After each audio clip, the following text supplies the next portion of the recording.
it's like these types of questions are like Chat GPT prompts. You got to ask it the right way. What about you is not average that the man you want would give a fuck about and can't get from any other woman? Like, what makes you special? And you can probably get from somebody else, but in a sense, I'm very patient. I'm understanding. That shit is rare. Patience. What's that? I said patience is rare. You got to pay for that. So go ahead. Yeah, I'm very patient.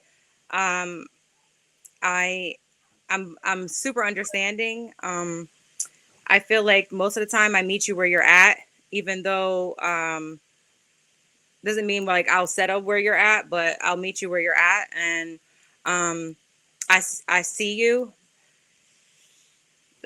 Will you do? Will you do what he tells you to do? Oh,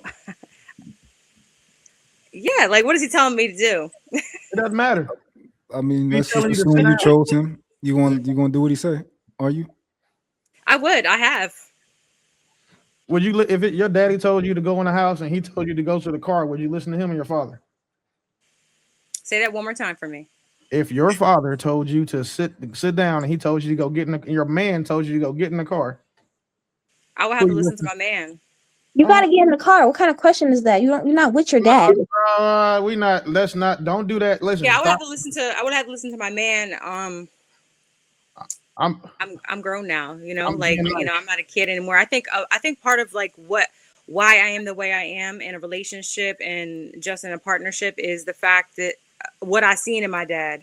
My dad was that very dominant person. My stepmother was very submissive, and she did exactly what he said. And so I just think that because of what I've seen, and I felt like it wasn't always, it was a little abusive relationship. However, I think that just worked best for me. I had a 12-year relationship and it was very much like that. And I mean, I chose to end that relationship and, you know, for reasons, but, you know, it's just what it is. I don't want to make this all about me, but. All right, go ahead. Let's get some other folks on that question as far as the value that a woman or you can bring. Like, what does that look like?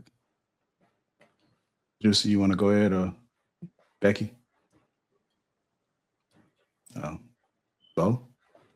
Yeah, disappeared. Well, for me, I think that I'm self-aware. I can't hear him. What did he say?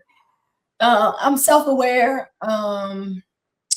I am emotionally available. I am growing still. So I'm in the same boat with Jay. A nurturer. I'm always pouring into others. So it's not just, you know what I'm saying? And when I say pour, I'm going to say I'm pouring and I'm taking stuff in from others. So I'm going to listen to my man. I'm just, I don't know. I feel like I'm above average too. So that's just what you know. What's the thing about listening?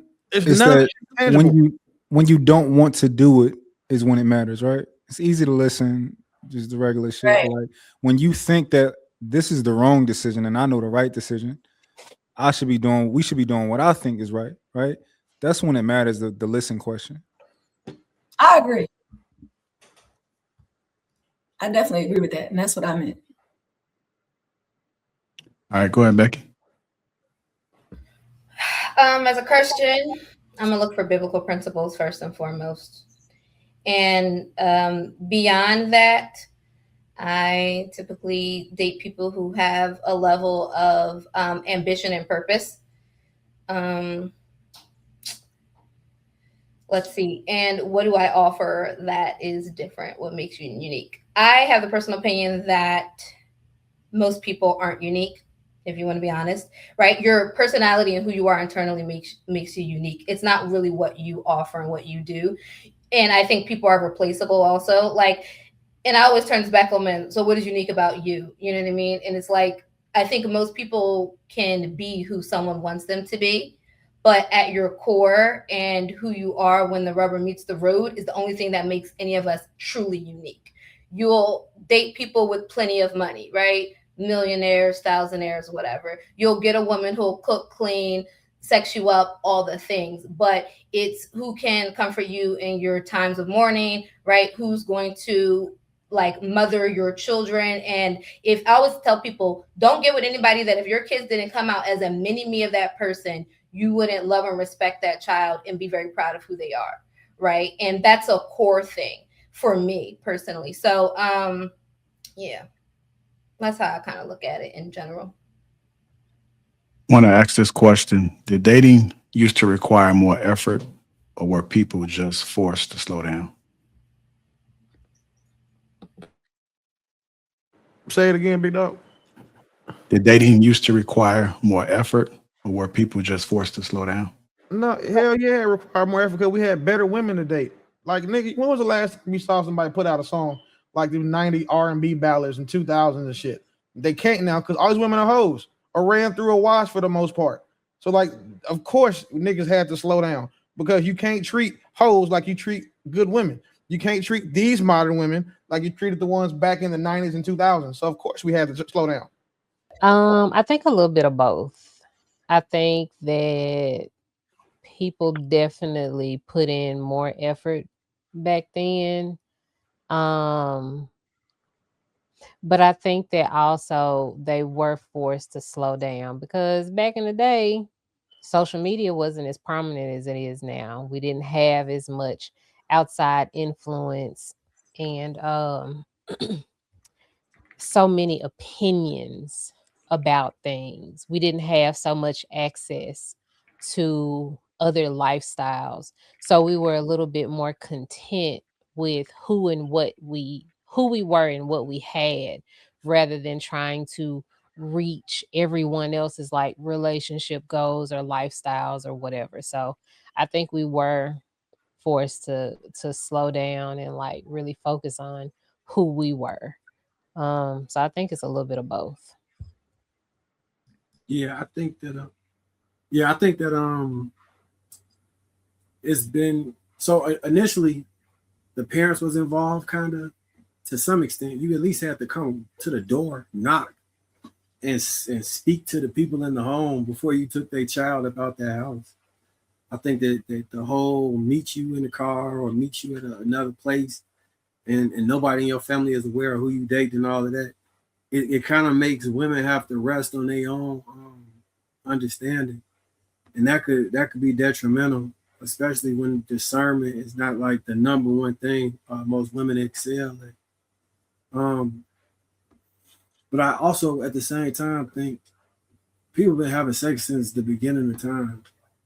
I don't really know how consistent this everybody was a virgin prior to the 30s thing was, because people be lying and manipulating and finessing and shit. You know what I'm saying? Like, I know y'all was talking about other cultures earlier. Like when I was in Lebanon, they had this thing where they would have anal sex because they believed that as long as you didn't vaginally penetrate, then they were still a virgin. I don't think they just thought of that. You know what I'm saying? Or yeah, I think that there are different practices that people have for whatever their cultural expectation is to maintain that. But I still think some form of pleasure or because it to me at least doesn't make sense that humans were just religious and abstinent and then it just changed. If anything, they might have hid some of their perverse nature and then it became more acceptable to talk about it or bring that shit out in the open or discuss your sex life or celebrate it a little bit. But I don't think it's really anything new under the sun in regards to that. I think that the basic biology of men is still want sex, and sometimes women can get in that mode too. But I think that's men's default position. So I don't think dating really is, the cultural norms are different. So yeah, it changed, but I don't think the people changed that much. I'm not actively out here interacting, but I just really don't think biology changes that much. Who you think changed first? Biology,